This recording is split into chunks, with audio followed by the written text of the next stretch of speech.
Welcome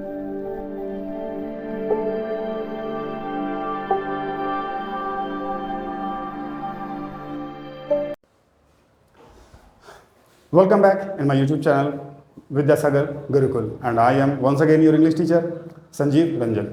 चलिए, तो हम लोग लास्ट टाइम इंडेफिनिट का जो आइडेंटिफिकेशन तक पहुंच गए थे। अब हम लोग को कहाँ जाना है?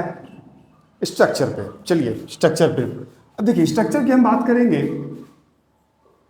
स्ट्रक्चर या फिर इसको ये भी कह सकते हैं मेकिंग रूल। ठीक है, मेकिंग रूल भी इसको कहा जा सकता है कि हम इसको बनाएंगे कैसे, इस नियम को पढ़ना है तो मेकिंग रूल भी इसको कहा जा सकता है। अब देखिए हम इसको जो है अगर सिर्फ स्ट्रक्चर लिखवा दें तो वो रटने की चीज़ें हो जाएगी। लेकिन हम क्या सोच रहे हैं, जैसा जब हमने बेसिक स्ट्रक्चर पढ़ाया था उसमें हमने बताया था, ऑलरेडी उसका लिंक आपको नीचे वीडियो में मिल जाएगा बेसिक स्ट्रक्चर का। अगर आप जिन्होंने इसको नहीं देखा है वो देख लेंगे और जो देखें वो तो बेहतर ही है। तो हम करने वाले क्या है कि जो बेसिक स्ट्रक्चर है हम उसको एक तरफ लिख देते हैं और उससे कंपेयर करके हम दिखाते हैं कि कैसे न्यू स्ट्रक्चर बनता है, हर टेंस का कैसे स्ट्रक्चर बनेगा। ठीक है, तो हम बेसिक स्ट्रक्चर लिखने में टाइम लग जाएगा, तो मेरे हिसाब से इसमें टाइम ज़्यादा आपका वेस्ट होगा।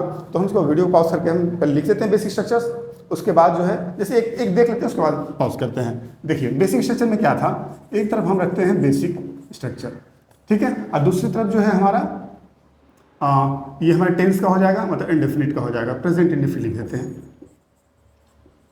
Present indefinite. ठीक है, आईएनडी का मतलब इंडेफिनिट ही है। अब हम इसको दो पार्ट में डिवाइड कर देते हैं। अब जैसे देखिए इसमें हमारे पॉजिटिव में क्या था, अगर कोई सेंटेंस हमारा पॉजिटिव होगा, अफर्मेटिव होगा, तो हम लोग यहाँ क्या करते थे कि सबसे पहले सब्जेक्ट होता था, इसके बाद हम लोग हेल्पिंग वर्ब यूज़ करते थे, इसके बाद हम लोग मेन वर्ब यूज़ करते थे, इसके बाद हम लोग ऑब्जेक्ट, देन अदर वर्ड, उसके बाद फुल स्टॉप है तो फुल स्टॉप। ठीक है, तो ऐसे बहुत सारे स्ट्रक्चर्स थे, उसको लिखने में टाइम लगेगा, तो इसीलिए हम अभी वीडियो को पॉज करके हम वो लिख लेते हैं ताकि आपका टाइम बच सके।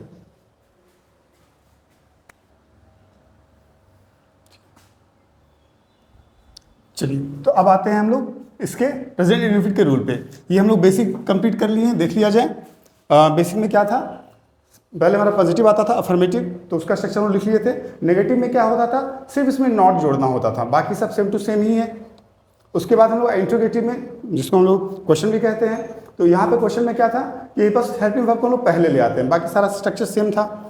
इंटरनेगेटिव में क्या था, क्वेश्चन भी होगा और वो नेगेटिव में क्वेश्चन होगा, तो वहाँ क्या करेंगे, हेल्पिंग वर्ब से शुरू करेंगे और सब्जेक्ट के बाद नॉट डालेंगे। लेकिन हम लोग पहले ही पढ़ चुके हैं कि नॉट जो है हेल्पिंग वर्ब के पास रहता है, उसी हिसाब से हम लोग नॉट को जो है अगले स्ट्रक्चर में नॉट को हेल्पिंग वर्ब के साथ लेके आ गए हैं। ये सारा हम लोग हो गया बेसिक स्ट्रक्चर। अब हम लोग आ जाएंगे कि प्रेजेंट इंडेफिनिट का जो है वो कैसे हम लोग का चलेगा। ठीक है, अच्छा एक चीज़ और, कहीं आप लोग को समझने में दिक्कत ना हो, ऐसा दिक्कत नहीं होना चाहिए। अगर आप बेसिक स्ट्रक्चर देखे होंगे तो आपको दिक्कत नहीं होगा, और अगर दिक्कत है तो लिंक में डिस्क्रिप्शन में लिंक दिया हुआ उसको देख लेंगे, ऐसे इसको कवर अप कर लेते हैं। जैसे देखिए हम एस लिखे, एस का मीनिंग क्या है, एस को हम कहीं एस लिखे कहीं एस यू बी लिखे हैं, तो उसका मतलब है सब्जेक्ट। एच वी का मतलब है हेल्पिंग वर्ब, एम भी का मतलब क्या है, मेन वर्ब, और ऑब्जेक्ट का क्या है, ओ का मतलब क्या है, ऑब्जेक्ट, और बच गया लास्ट में ओ डी, ओ डब्ल्यू का मतलब अदर वर्ड। मतलब इन चीज़ों को छोड़कर, subject, object, helping verb, main verb को छोड़कर जो शब्द और आएंगे वो सब हमारे अदर वर्ड में कहलाएंगे। ठीक है, इसका भी डिस्क्रिप्शन हो गया। अब हम लोग आते हैं स्ट्रक्चर पे कि हमारा प्रेजेंट इंडेफिनिट का स्ट्रक्चर इससे कैसे मिलता जुलता है और कैसे इसका बनेगा। तो सबसे पहले हम लोग इसमें भी आते हैं अफर्मेटिव में। अफर्मेटिव में क्या होगा, देखिए यहाँ क्या दिया है, सबसे पहले सब्जेक्ट है तो हम लोग यहाँ पे सब्जेक्ट ही रखेंगे। उसके बाद क्या है हमारा हेल्पिंग वर्ब, तो प्रेजेंट इंडेफिनिट में जो है हेल्पिंग वर्ब नहीं होता है अफर्मेटिव में। ओके, तो हम लोग यहाँ क्या करेंगे, हेल्पिंग वर्ब को छोड़ देंगे। इसके बाद क्या है, मेन वर्ब। जब मेन वर्ब की हम बात करेंगे तो हम लोग लेक्सिकल वर्ब में पढ़ चुके थे कि वर्ब का हमारा 5 फॉर्म होता है, तो उसी तरीके से यहाँ पे जो हमारा है, यहाँ या तो V1 आएगा या V5 आएगा। V1 कहाँ आएगा, V5 कहाँ आएगा, इसकी चर्चा हम लोग आगे करेंगे। सॉरी, ठीक है। इसके बाद जो है देखिए क्या आ रहा है, हमारा ऑब्जेक्ट आ रहा है, तो यहाँ भी हमारा भी जो है क्या आएगा, ऑब्जेक्ट ही आएगा। उसके बाद अदर वर्ड है तो अदर वर्ड ही आएगा। इसके बाद क्या है, फुल स्टॉप, फुल स्टॉप का मार्क है, फुल स्टॉप देंगे। अब अगर हम लोग उसके नेगेटिव में आते हैं तो देखिए क्या बनेगा। देखिए हम लोग क्या बिल्कुल इसी पे चलता रहेगा। नेगेटिव में भी आए तो क्या हो रहा है, पहले सब्जेक्ट आ रहा है, तो यहाँ भी हम लोग पहले सब्जेक्ट ही लेंगे। इसके बाद क्या है, हेल्पिंग वर्ब। हम क्या बोले, अफर्मेटिव में जो है वो हमारा हेल्पिंग वर्ब नहीं आता है। मगर जैसे नेगेटिव में आते हैं या इंट्रोगेटिव में आते हैं, इंट्रोनेगेटिव में आते हैं, तो हेल्पिंग वर्ब हमारा आ जाता है। तो हमारे यहाँ हेल्पिंग वर्ब क्या होगा, या तो डू होगा या फिर डज होगा। क्या होगा, डू या डज। वंस अगेन, डू कहाँ लगेगा, डज कहाँ लगेगा, हम बताएंगे। हम अपना ट्रिक भी बताएंगे कि कैसे हमारा ट्रिक है कि आपको बहुत ज़्यादा याद करने की आवश्यकता नहीं पड़ेगी। ठीक है, चलिए, तो डू डज हो गया। इसके बाद हमारा क्या चाहिए, मेन वर्ब। अच्छा, नेगेटिव है तो नॉट चाहिए, तो हम लोग इसके नॉट लगा देंगे। इसके बाद क्या चाहिए हमारा, मेन वर्ब। तो जैसे मेन वर्ब की बात करते हैं तो अब यहाँ V5 का कंफ्यूजन खत्म। V1 और V5 सिर्फ इंडेफिनिट के अफर्मेटिव में ही आता है, उसके बाद इसकी रिक्वायरमेंट नहीं होती है, सीधा वो V1 ही लगेगा, फिक्स्ड है। इसके बाद ऑब्जेक्ट जो होगा ऑब्जेक्ट दे देंगे, और लास्टली अदर वर्ड। ठीक है, फिर से यहाँ फुल स्टॉप आ जाएगा। ठीक है, ये नेगेटिव तो खत्म हो गया। अब देखिए इसके बाद जो है हम इसका स्ट्रक्चर, यहाँ एक ही स्ट्रक्चर लिखे हैं मगर हम इसमें एक स्ट्रक्चर और बढ़ाने वाले हैं। क्यों बढ़ाने वाले हैं, क्योंकि देखिए होता क्या है कि हम डू और नॉट, डू नॉट को लिखने में, डू नॉट लिखने में काफ़ी परेशानी होता है, या खास करके जब हम बात करते हैं स्पोकन, बात करते हैं, सॉरी थोड़ा सा बाहर से कुछ साउंड आता रहता है। तो हम क्या कह रहे थे कि खासकर स्पोकन में, चूंकि हम लोग ये सिर्फ ग्रामर नहीं पढ़ रहे हैं बल्कि स्पोकन का भी साथ में करते चल रहे हैं, तो उसमें जो है डू नॉट कहने से अच्छा होता है डोंट। राइट, ये डोंट कैसे आता है, देखिए थोड़ा सा यहाँ पे समझा देते हैं, इसको हटा देंगे। देखिए ये हमारा जो डू है और प्लस नॉट, इसको अगर एक साथ मिला दे तो हमारा बन जाएगा डोंट। इसको हम बोलते हैं कॉन्ट्रैक्ट फॉर्म। कॉन्ट्रैक्ट फॉर्म क्या होता है, देखिए जैसे मान लीजिए कि हमको एक घर खड़ा करना है। अब घर खड़ा करना, उसमें क्या होगा, हम उसको बोलेंगे भाई तुमको इतना महीना में बना देना, हमको इतना एरिया में ये चीज़ चाहिए, सब कुछ बोलेंगे। पता चलेगा कुछ चीज़ वो भूल गया, कुछ चीज़ हम भूल गए, कभी पैसा देना भूल गए, कितना पैसा देना, बहुत सारी चीज़ें आ सकती है। तो हम लोग क्या करते हैं, कॉन्ट्रैक्ट साइन करवाते हैं, जिसमें सारा चीज़ इंक्लूड होता है कि क्या क्या काम उसको करवाना है, कितने टाइम पीरियड में करवाना है। तो एक बड़ा सा जो चीज़ था कि हर चीज़ को याद रखना है, आगे जाके बहुत सा झमेला हो सकता है उसको याद न रहे, क्या क्या हो सकता है, तो उसको छोटे से कागज़ में हम उसको कन्वर्ट कर दिए। उसी तरीके से यहाँ पे डू और नॉट को हम छोटी सी जगह पे कन्वर्ट कर दिए, डोंट बना दिए। ठीक है, यही है कॉन्ट्रैक्ट। कॉन्ट्रैक्ट का एक्चुअली मतलब होता है संविदा होता है, अनुबंध होता है, यही सब होता है। तो कॉन्ट्रैक्ट समझ गए। हाँ, यह सिकोड़ना भी कहते हैं। अगर इसके हम नॉन में इसको कहें सिकोड़ना भी होता है वर्ब में इसका। तो हम यहाँ पे कॉन्ट्रैक्ट फॉर्म का मतलब क्या हो गया, सिकुड़ा हुआ फॉर्म। ठीक है, बड़े जो बहुत ज़्यादा उसमें रूल रेगुलेशन था क्या करना है क्या नहीं करना, उसको हम एक छोटे से कागज़ पे सिकुड़ कर लेके आगे, ताकि ना अगले को कन्फ्यूजन ना हमको कन्फ्यूजन। उसी तरीके से यहाँ पे क्या किए, डू और नॉट की जगह पे इसको आराम से डोंट बोल दिए। तो डोंट बोलना ज़्यादा अच्छा भी लगता है और ईजी भी हो जाता है। ठीक है, इसी तरीके से जब हम डज और नॉट को जोड़ेंगे तो ये हमारा बन जाएगा डजंट। ठीक है, डजंट। ठीक है, तो अब हम लोग क्या करेंगे, इसका एक कॉन्ट्रैक्ट फॉर्म भी यूज कर लेंगे। यहाँ पे सब्जेक्ट है, यहाँ पे डोंट यूज कर लेंगे, यहाँ पे डजंट यूज कर लेंगे, एपॉस्ट्रोफ है ये, प्लस अब इसके बाद जो है, अब तो नॉट देने की आवश्यकता है नहीं चूंकि हम कॉन्ट्रैक्ट फॉर्म में इसको लिख चुके। तो अब यहाँ क्या आ जाएगा, V1, इसके बाद ऑब्जेक्ट, उसके बाद अदर वर्ड, और उसके बाद फुल स्टॉप, तो फिक्स है ही है। क्लियर है, यहाँ तक कोई कंफ्यूजन नहीं होगा। तो चलिए इसको हटाते हैं। अब आते हैं हम लोग, नेक्स्ट क्या है हमारा, इंट्रोगेटिव।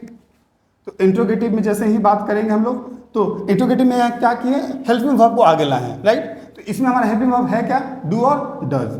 तो हम लोग क्या करेंगे, डू या डज जो है हमारा वो पहले आ जाएगा। इसके बाद क्या हमारा है, एज यूजुअल सब्जेक्ट है, तो सब्जेक्ट को लिख देंगे, प्लस इसके बाद हमारा चूंकि इसमें नेगेटिव नहीं है इसलिए नॉट को लेके नहीं आएंगे। तो नॉट को लेके नहीं आएंगे तो फिर क्या आएगा, V1 आएगा, इसके बाद ऑब्जेक्ट आएगा, अदर वर्ड आएगा, और अब साइन ऑफ इंट्रोगेशन मतलब क्वेश्चन मार्क। ठीक है, तो देखिए सेम चीज़ यहाँ पे भी था। भी पहले हम हेल्पिंग वर्ब लिखे थे, तो हेल्पिंग वर्ब की जगह डू डज लिए, सब्जेक्ट लिखे थे, सब्जेक्ट रखे। यहाँ पे मेन वर्ब था, तो मेन वर्ब की जगह यहाँ पे क्या लिए, V1, वर्ब का पहला फॉर्म इसमें चलेगा। उसके बाद अदर वर्ड, अदर वर्ड, बिल्कुल वही चीज़ है। ठीक है, तो बहुत ज़्यादा अलग से कुछ रटने की आवश्यकता नहीं पड़ेगी आपको। अब हम लोग आते हैं इंट्रोनेगेटिव पे।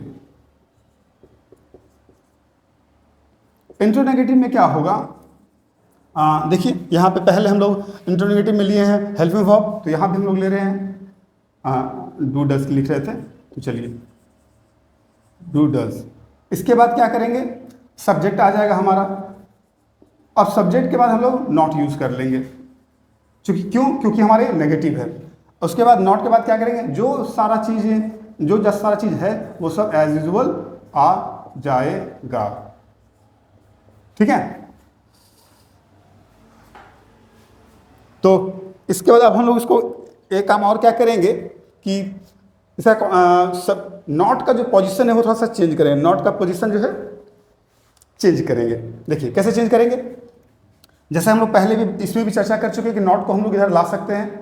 अच्छा नॉट तो इसका यहाँ था ही, इसमें हम लोग को चर्चा करना था।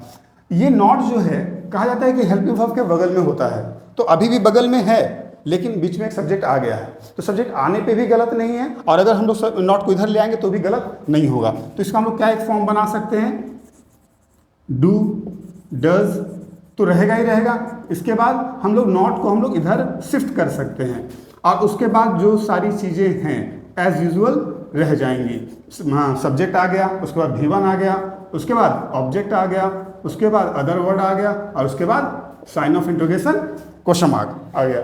ठीक है, अब जैसे ही हम नॉट को इधर शिफ्ट किए हैं तो ये मेरा अगला स्ट्रक्चर बन गया। देखिए रटने का सकता तो नहीं, हम बस उसका शिफ्ट चेंज किए हैं। तो अब अगला चीज़ हम लोग क्या देखेंगे, जो हम लोग यहाँ देखे थे कि हम लोग नॉट को सिकोड़ कर कॉन्ट्रैक्ट करके डोंट बनाए थे, तो अगला स्ट्रक्चर क्या बन जाएगा, हम लोग उसका कॉन्ट्रैक्शन फॉर्म बनाएंगे। तो देखिए क्या बन जाएगा, डोंट, डजंट। अब यहाँ पे क्या करेंगे, नॉट तो जरूरत है नहीं, अब आगे जो भी चीज़ें सारी की सारी चीज़ें एज यूजुअल आ जाएगी। सब्जेक्ट है, सब्जेक्ट आ जाएगा, उसके बाद V1 है, V1 आ जाएगा, ऑब्जेक्ट आ जाएगा, अदर वर्ड आ जाएगा और फिर sign of interrogation question mark आ जाएगा। यहाँ तक का जो है ये समाप्त हो गया। अब देखिए यहाँ पे हम इसके आगे हम नहीं लिखे हैं, इसके आगे दो स्ट्रक्चर भी और है, वो क्या है, WH। जैसा हम लास्ट वीडियो में कवर कर चुके हैं कि हम लोग क्वेश्चन को जो दो भागों में बांटते हैं, सिंपल क्वेश्चन और एक WH क्वेश्चन। तो हम लोग अब WH क्वेश्चन का देखेंगे। तो WH क्वेश्चन के लिए देखिए सिंपल क्या है, हम इसी में इरेज करके इसी में बना देते हैं। ठीक है, आप लोग इसको अलग से उतार लीजिएगा। तो अब जो WH की बात है इसको हम लोग इसको इरेज कर लेते हैं, क्योंकि बोर्ड में जगह नहीं है तो थोड़ा सा उसको कवर अप तो करना ही पड़ेगा। चलिए देखिए, WH में भी कुछ अलग नहीं है, जो आपका इंट्रोगेटिव का था या इंट्रोनेगेटिव का था वही सेम टू सेम रहेगा। सिर्फ चूंकि WH उसमें नाम जुटा है, जो हमारा वो पहले का देखे होंगे वीडियो जिसमें हमने इंट्रोगेटिव को डिस्क्राइब किया था, उसमें हमने बताया भी था कि जो WH आता है वो दो तरह का हो जाता है। दो तरह का कहने का सेंस ये है कि क्वेश्चन दो तरह का हो जाता है, एक सिंपल और एक WH। WH में होता क्या है कि वो सारा क्वेश्चन जो W और H से मिलके बना होता है, जैसे when, why, how, where, whom, बहुत सारी चीज़ें हैं। तो ये सब हम पहले भी बता चुके थे। तो देखिए WH की हम बात करते हैं, उसमें क्या होगा, बेसिक में अगर बात करें तो हमारा हो जाएगा, सबसे पहले WH वर्ड लिखेंगे, जो भी वाई, हुम जो बने, उसके बाद हमारा हेल्पिंग वर्ब आएगा, इसके बाद हमारा मेन वर्ब आएगा, इसके बाद हमारा सब्जेक्ट आएगा, इसके बाद हमारा मेन वर्ब आएगा, इसके बाद ऑब्जेक्ट को लिखेंगे, फिर अदर वर्ड लिखेंगे और प्लस यहाँ पे क्वेश्चन मार्क आ जाएगा, साइन ऑफ इंट्रोगेशन होगा। उसी तरह से अगर हम लोग WH के बाद नेगेटिव की बात करें तो ये WH आएगा, इसके बाद हेल्पिंग वर्ब आएगा, अब सब्जेक्ट भी आएगा और यहाँ पे हम नॉट जोड़ देंगे। ठीक है, इसके बाद सारा का सारा जो भी हमारा है एज इट इज रह जाएगा। ठीक है, यही स्ट्रक्चर है। अब इसी को हम लोग नॉट को हम लोग इधर भी शिफ्ट कर सकते हैं, तो बना देंगे WH plus helping verb plus not plus subject, इसके बाद मेन वर्ब है तो main verb, object, other word, sign of interrogation, right.